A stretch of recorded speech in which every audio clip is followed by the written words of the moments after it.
I am a wallflower by nature. I see the world go by from the windows of my tiny house on the outskirts of this quiet town.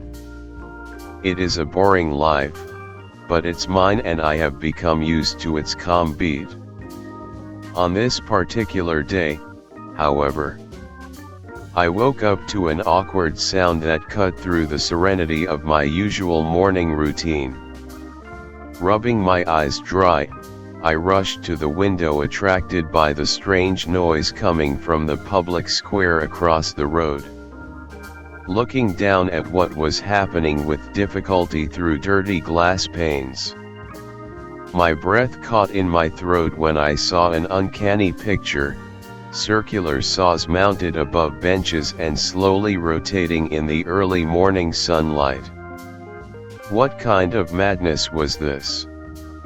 I struggled for my reliable binoculars, readjusted lenses, and watched that weird performance again through them.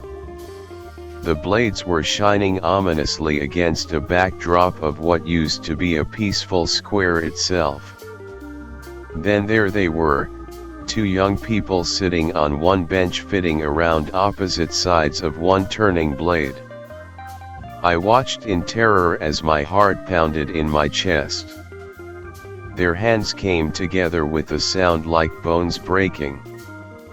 The knives made short work of their victims, whose blood sprayed all over the pavement. But what bothered me was the other townsfolk's reaction, or lack thereof. People walked on by without noticing anything odd, although it didn't seem to bother them at all that this was a grotesque scene out there. How could they not see how dangerous things had become? Screams were coming from the couple before their bodies were wrapped in agony, and then suddenly, out of nowhere appeared a dark black van with tinted windows. Some guys dressed in airtight suits quickly carried these people to join others who disappeared with them down another street of no return at amazing speeds. My mind whirled with shock as I stood still next to the window. What evil presence had descended upon our once idyllic town? Why were those around them so indifferent to the abominations taking place right under their noses? I realized as the sun cast long shadows across the deserted square when it climbed higher into the sky. My home was no longer safe for me anymore. Weeks passed by and the events at the town square continued to escalate. Each day I would look through my window hoping that the awful incident I had seen was just a figment of my imagination. But as dawn broke, and its golden light bathed empty streets, the gloomy reality remained unchanged. The saw blades, which were once grotesque strangers, had become like a tumor growing on every part of the public place, on every bench, post lamp, water fountain, and even the beating oak tree that has always been there for ages without talking. Every day more people got hurt from the blades and taken away. It pained deeply watching helplessly while those passing by fell into these death traps with their screams being drowned in noiseless streets. But still, no one in town knows what is happening around them. I long to step forward, shake them out of their stupor, and demand for explanations. Yet, fear kept me rooted here, chained to my safety within myself. The outside world had turned into a nightmarish realm that I didn't want to venture beyond my window. The mysterious van, with its ominous black exterior and enigmatic occupants, had become a constant presence in my peripheral vision. It never really left my sight because all day long it seemed to slink around the streets, creeping out of the darkness whenever there was any sort of calamity about, and veiling its design. I got more isolated as time went on. My once lively neighborhood is now deserted, everyone has disappeared without a trace, with only reminders remaining in the form of echoes from their past life. I was alone, watching the advancing darkness that threatened to swaddle our souls. At sunset, when sun rays cast shadows over an empty road, I sink back into my home with a heavy heart. The nightmare was not over yet, it was just beginning. Thus, I waited in a world that could easily plunge into destruction at any moment. The passage of time in my desolate existence blurred together, marked only by the relentless march of the sun across the sky and the ever-present hum of circular saw blades outside my window pane. Days became weeks and weeks became months before time itself blurred away as an abstract concept lost in suffocating loneliness. The former lively quarter had turned into a ghostly whisper of its previous state. Streets that were once vibrant with children's laughter and the murmurs of neighbors now lay deserted, their silence only being broken by the occasional whirring lethal blades. I watched as the earth outside my window shriveled up and died, swallowed up entirely by the malevolent force that had descended on us. The circular saw blades, which had been limited to the public square before this time, littered the roads like a macabre landmine, daring anyone brave enough to try their luck moving out. Yet I stayed true to my lonely self and remained sentinel in a sea of darkness. The outside world had become an almost forgotten memory, losing itself amidst a tangle of nightmares that possessed me all day long. As days turned into eternities, I found myself constantly grappling with the gnawing ache of loneliness that threatened to consume me from within. My soul was heavily burdened due to the lack of any human companionship, therefore, it made me feel every moment that an empty void existed deep inside me. However, I was hopeful in this suffocating darkness.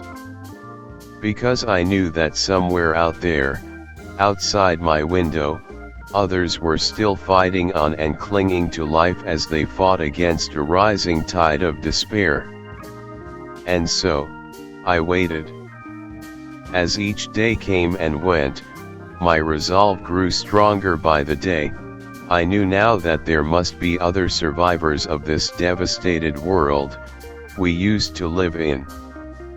Others still walk on earth even now amidst the ruins of our shattered world, their hearts beating defiantly against the encroaching shadow threatening to consume us all. But every evening, I was reminded that my existence was harsh. In this world where nights went on forever, one had to struggle for survival because moments were slipping away fast and the thread between hope and despair was growing thinner with every tick of time. Day after day, loneliness became heavier on me like a shroud squeezing out all breath from me. My home, which used to be familiar, had become a jail whose walls closed in with every inhalation and exhalation. However, the feeling that threatened to engulf me was one of emptiness and despair. There was a single flicker of determination inside me. I could no longer tremble behind my window anymore, hiding from the crumbling world outside. It was time for me to face the unknown, walk through the darkness, and meet my doom. I gathered up my supplies, trying hard to steel myself for what lay ahead.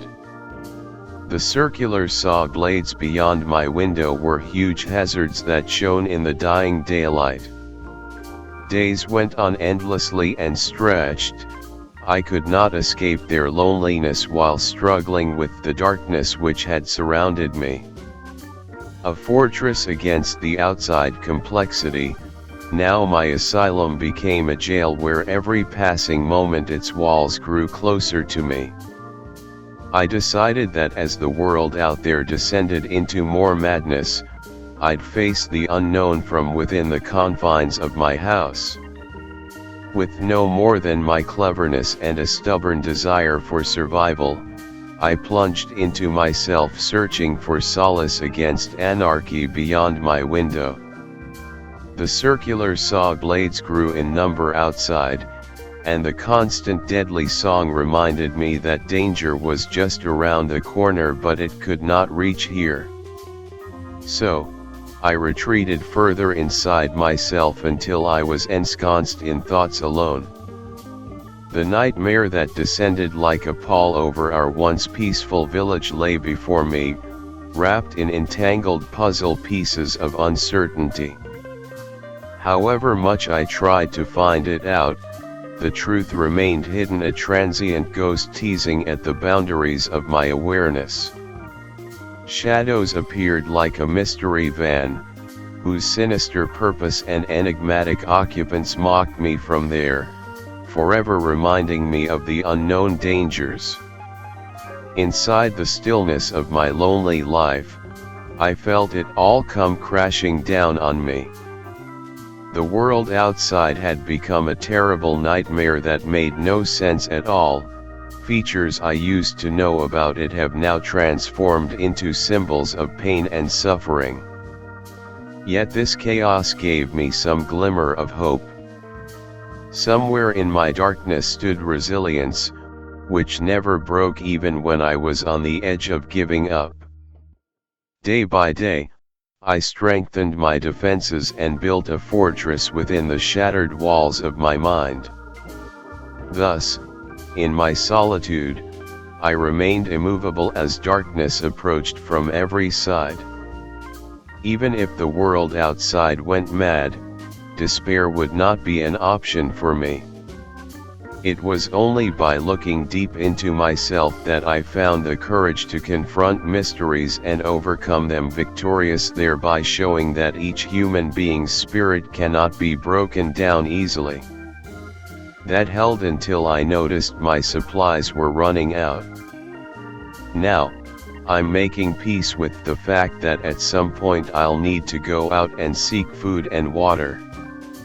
I know they're still watching me. I can see them parked on the other side of the street from time to time. The best I can do is prepare myself to go out and make sure I don't touch one of those blades, whatever they are.